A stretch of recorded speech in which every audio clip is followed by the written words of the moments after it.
see. Is Patty handling the mics? Who the hell's handling it? I think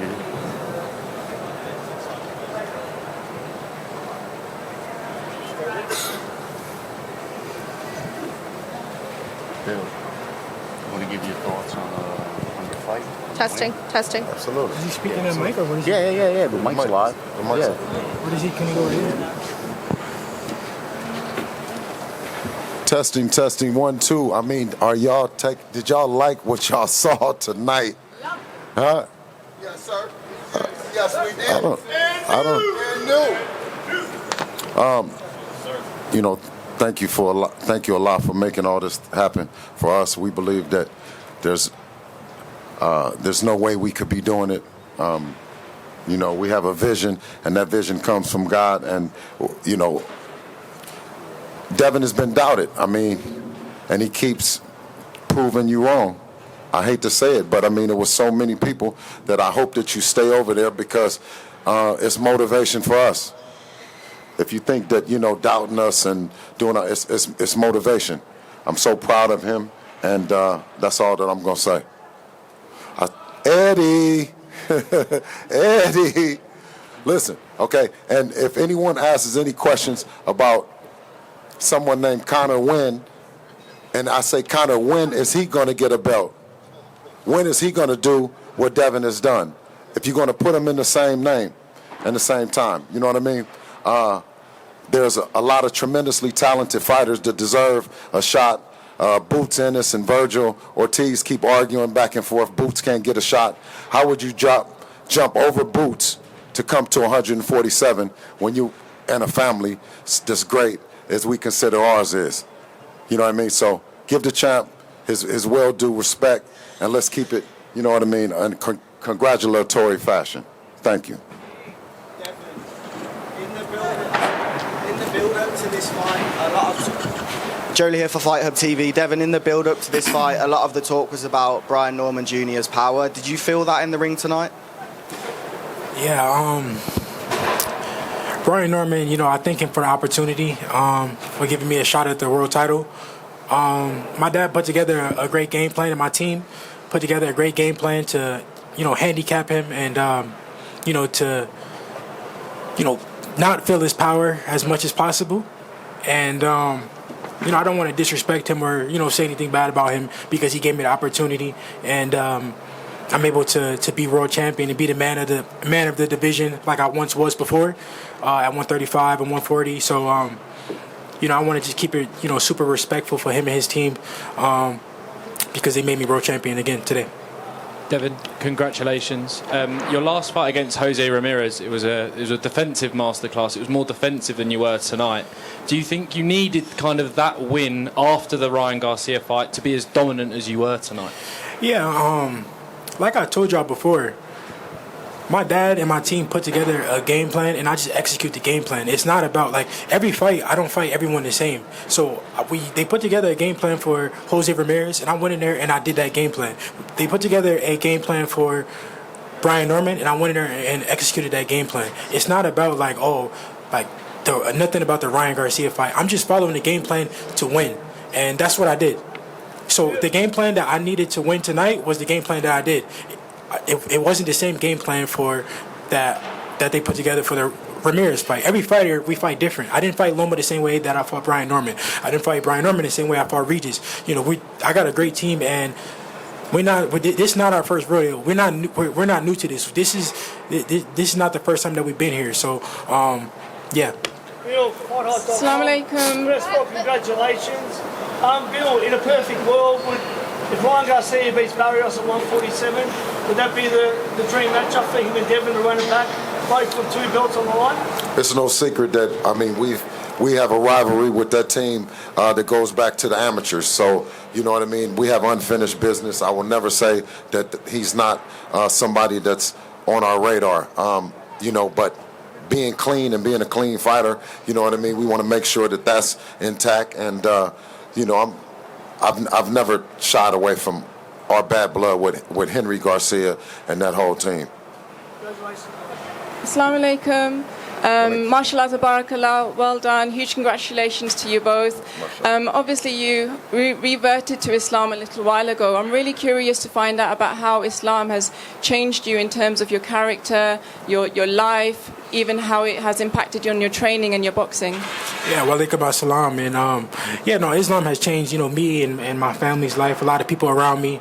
It brought a lot of structure and, definitely changed my life for the better. And alhamdulillah. Well, I mean, if when they say revert back, I feel like I say, well, that means that you don't even know why you're a Muslim. Well, Allah touched me in a way that I felt it. One of my sons, he said he felt paradise in a way that he could see it, and he told him, he said, Dad, you're doing a good job. Keep spreading Islam and peace. I always think about reverting back. I think I was born a Muslim, because there's only one God. Devin, Joe Prophet with Who Gonna Catch These Hands. First off, shout out to Mickey Bay, man, because he literally called what we saw tonight. I was talking with me and Jay Prince was talking. Mickey came up and was like, "Hey, this guy is too damn slow. It's gonna be easy work." And I'm like, "Hey, Mickey, I don't think he's that slow." He was like, "Watch." But my question to you, Dev, is, I asked your dad this. He kept yelling, "Shoulders, shoulders." He didn't tell me what that meant, so I'm gonna ask you. What did he mean when he said that? What was that part of the game plan? Yeah, no, first off, thank you. My dad put together a great team of coaches and, a great team overall. But, Mickey Bay is a part of the team, obviously. And, he got me super sharp, this training camp. He got my reflex, he got my speed, up. And, I felt a big difference from, this camp to last camp. And Mick did a hell of a job, and so it's my whole team, everybody did a great job. Now to the shoulder thing, I told him we'd give it to him after it's all done. Yeah. Man, my dad is a hell of a trainer, and he don't get his credit. He really does not get his credit. I don't know why they don't give him why y'all don't give him his credit. Not only is he, a great trainer to me, but he's he puts together a great team to bring the best out of me. My dad doesn't think that he knows everything. He brings in other guys to, for defense, for speed, for different things to make me a better fighter. And Devin,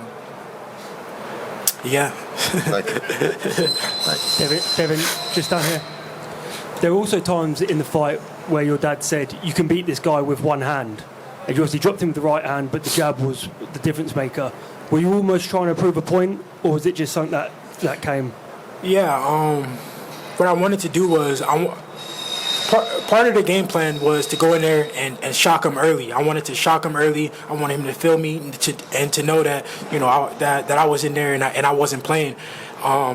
Because we generally just felt like he didn't respect me, and he was gonna just go in there and try to bully me, try to violate me, and so that's why we wanted to go in there and get our respect early, and that's what we did.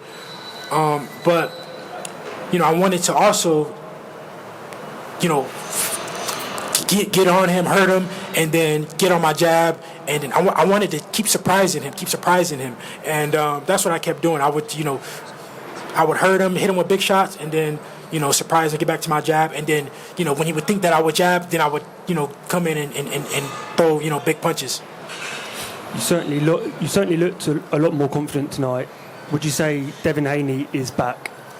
Yeah, I mean that's for you guys to answer. I felt like I never left. I believed in my skills. I believed in my talent. I never got discouraged. Everyone knows what happened with the Ryan Garcia thing. Everybody knows that I was cheated. Whether they want to admit it or not, that was the truth, and that's what happened. No fighter can beat me on an even playing field, and it has not happened before, and it won't happen. So I never lost.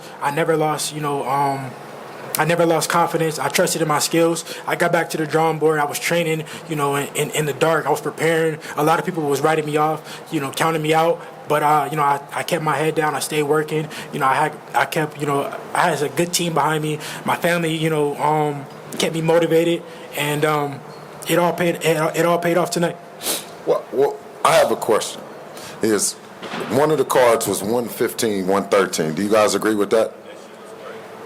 No, so nobody agrees with it. So if we take it in our hands and we pitch a shutout and we don't make it close, where every judge picks us, that's not boxing? Do you guys want me to give him a game plan with his career and everything that he has in it on some bullshit? I mean, what's boxing? What are you guys on? Has it all just got to this sports and entertainment, or is it boxing? Radio Raheem? That's the question I was going to ask. That was exactly the question I wanted to ask. Devin, Conor Benn was ringside. We spoke to him before he watched the fights, and he said he did want you. He's talked about the Twitter beef that you guys have had in the past. This guy must work for Conor Benn or something. Yeah, it's no longer, I told you, it's Conor Wynn. Conor, when is he going to do something in boxing that's on Devin Haney's level? I mean, just one thing.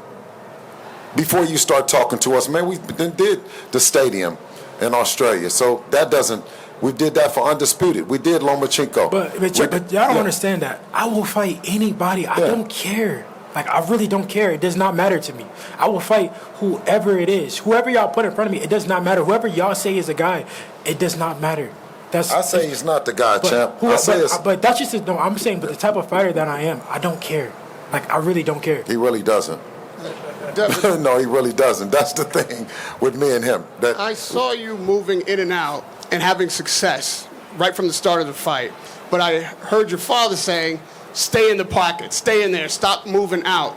To Bill's point, that one scorecard that had a 15-13, if you continue to move in and out, are you concerned that the scorecards won't reflect the way you dominate these rounds?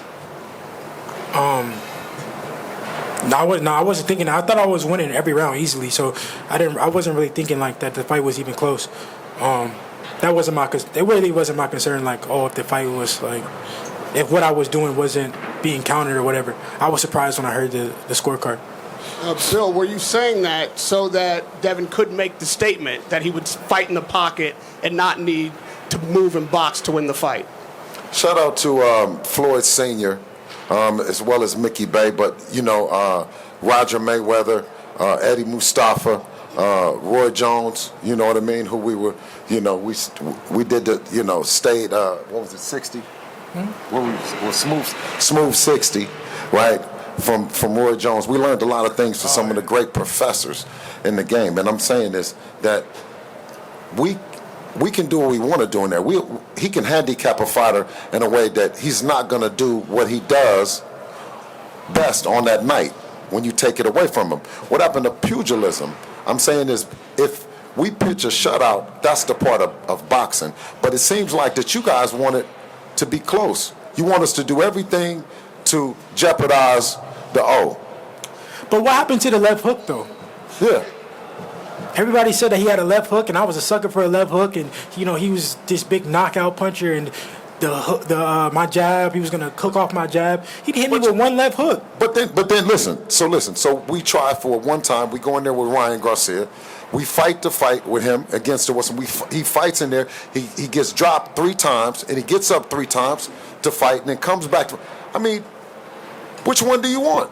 And then you crucify him and says that he's damaged, he's this and that. Which one? What do you guys want? Well, you landed more left hooks than he did. It looked like you were trying to knock him out with the left hook. But my question is, this was billed as a 50-50 fight. That's crazy because when I was in training camp, I wasn't even throwing no left hooks. I just started doing that in the fight today.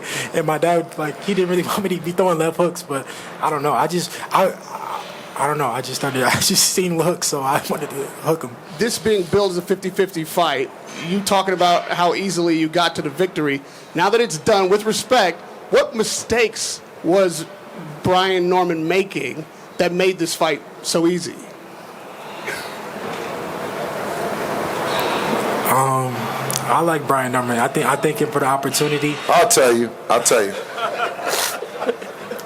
Shout out to, once again, Virgil Hunter. We've spent a lot of time with professors in the game and learned this craft. They've learned it, unfortunately, in a garage. But honestly, though, and he wanted to go at me. And one thing about my son, he says that you don't give me the respect, so I come up and I get mine. I'm gonna get mine off because you disrespect me all the time. And you say, listen, he was out-coached. He showed up late. He was too cocky and too arrogant. We showed up on November the 2nd as challengers here. We got acclimated, right? By the time they showed up, we was already sparring at 4 a.m. He never had any days to get acclimated, guys. He was moving slow. His dad made a bad decision. and also it wasn't what he was not what he didn't do. It's what I would not let him do. That too. I took what he wanted to do away from him. No matter too. what y'all say, my dad put together a game plan that handicapped him, and he could not do what he wanted to do. I want to give Rick Reno an opportunity to say some words. Yes. Well, I'll say this to Devin's point. Devin never shies away from any challenge, any name that we've discussed with him. He just says, put the right number on the contract, and he'll fight him. Whether it's the winner of Garcia Barrios, whether it's the winner of Tio and Shakur, whether it's Connor Ben, whoever. Anyone that we put down on paper, as long as the money makes sense, Devin's there. Whether it's in Riyadh, whether it's in the States, he doesn't care. He's never. The minute we put Brian Norman, no one wanted to fight Brian Norman. We put Brian Norman's name down. He said, "Okay, how much and where? Give me the date." And him and Bill went into camp, put together a game plan. You know, at times Brian Norman was the betting favorite. And, you saw what happened. Devin shut him down. But Reno, listen, we're expecting Dr. Khan and Turkey to come in and do what they said in boxing. They're supposed to make these fights happen, make these guys fight, or not be a part of it. We showed up part of Riyadh season, and we're willing to fight anybody. I think that it should be an even playing field, and those guys need to fight each other too. Am I saying anything wrong? No, you're exactly correct. Absolutely, King. Thank you, guys. Thank you, guys.